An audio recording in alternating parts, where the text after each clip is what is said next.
better to make use of formative assessment. Okay, remember, it's about reflecting on their own learning, new understanding,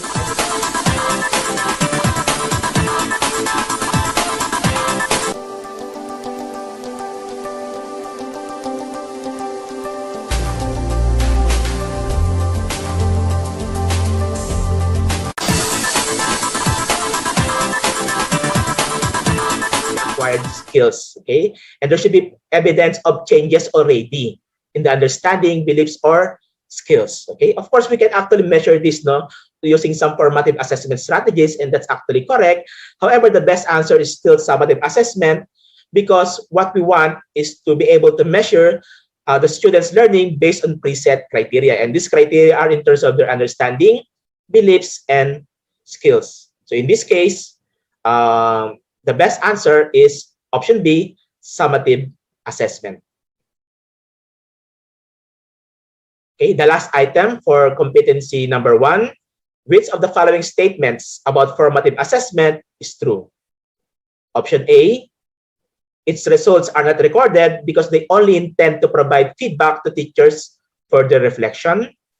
Option B, it is administered after the day's lesson or after covering a unit based on the budget of work.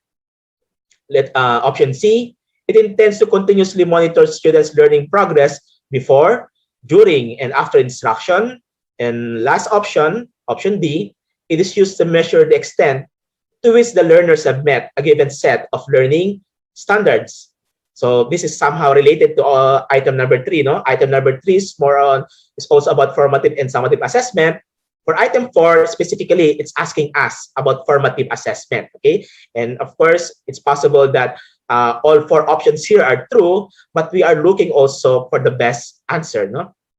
And the answer is option C. Okay, so option C, it intends, okay, or formative assessment intends to continuously monitor students' learning progress before, during, and after instruction, no?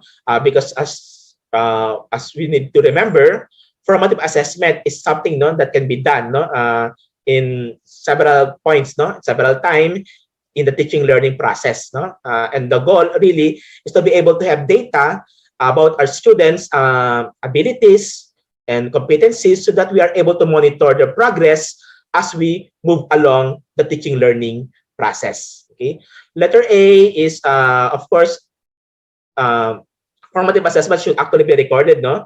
Maybe what we mean here is that it's not graded, no, but should be recorded. Otherwise, how can we monitor students' progress if we don't record our the formative assessment results? So we need to also record, no, even if it's formative assessment. However, we don't really make use it for grading purposes, because that's not the intention of formative assessment. Okay, yeah, and let's look at the results.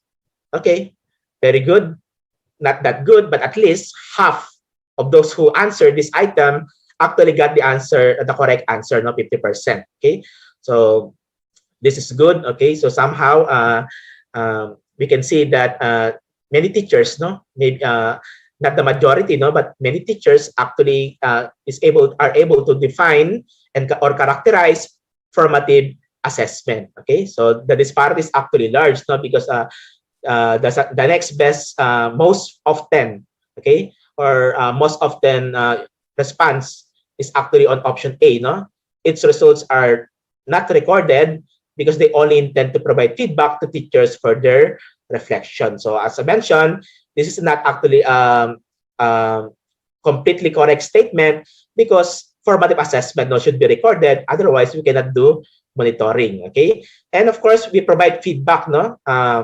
It can be used for feedback purposes, but formative assessment has other uses, no, beyond this particular provision for feedback to teachers for their reflection. Okay, so we move on now with the second set of competency, items 5 to 8. Teachers should be skilled in developing assessment methods appropriate for instructional decisions. So this time, it's about the skills of actually developing methods, no, that we can use for our assessment in our teaching learning processes in the classroom.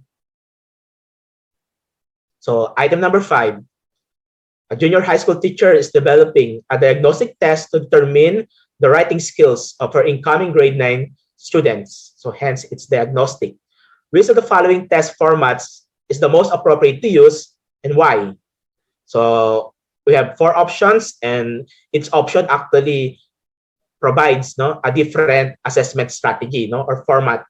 Option A is multiple choice type. Option B is essay. Option C is short answer test. And option D is completion test. So those of you who are watching in the Facebook Live or in the YouTube, what do you think is the best answer for this particular item? Okay. So maybe some of you have answered A, some have answered B, some have answered C, some have answered D, And the best answer is option B. Essay test, as this demonstrates students' language or grammar skills and ability to organize their ideas. Because we are actually looking at assessing the writing skills of students. So if you want to know the writing skills, then the best assessment tool to be used is really an essay test. Multiple choice, of course, while it's convenient and easy to use, is not really something that we can use to assess the writing skills of students. As mentioned, it's skills, and a multiple choice test is really meant for assessing knowledge and reasoning, among others.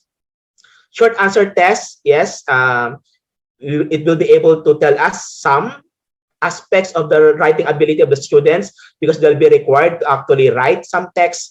But since it's just a short answer test, maybe it's just identification or maybe even enumeration. So it's not really the best answer because what we want is the writing skills. Okay, so at least a paragraph, or a set of a group of paragraphs for us to be able to detect the writing skills of our students. And option D, of course, is also not a good answer because it's also just a completion test, maybe a fill in the blank and other type of completion tests.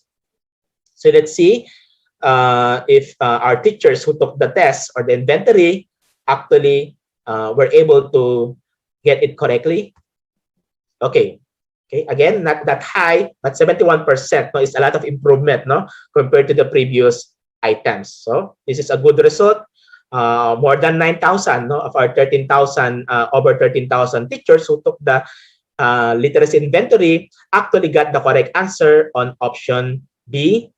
Okay, since it's almost it's a majority already, there are few teachers who actually responded or choose option A, option C, and option D. Okay, so but of course, hope eventually later on, the teachers, we should be able to have that idea and appreciation that when it comes to measuring skills, then we need perhaps to have more a performance type or a product type of assessment strategy so that we can actually capture that particular skill in a better way.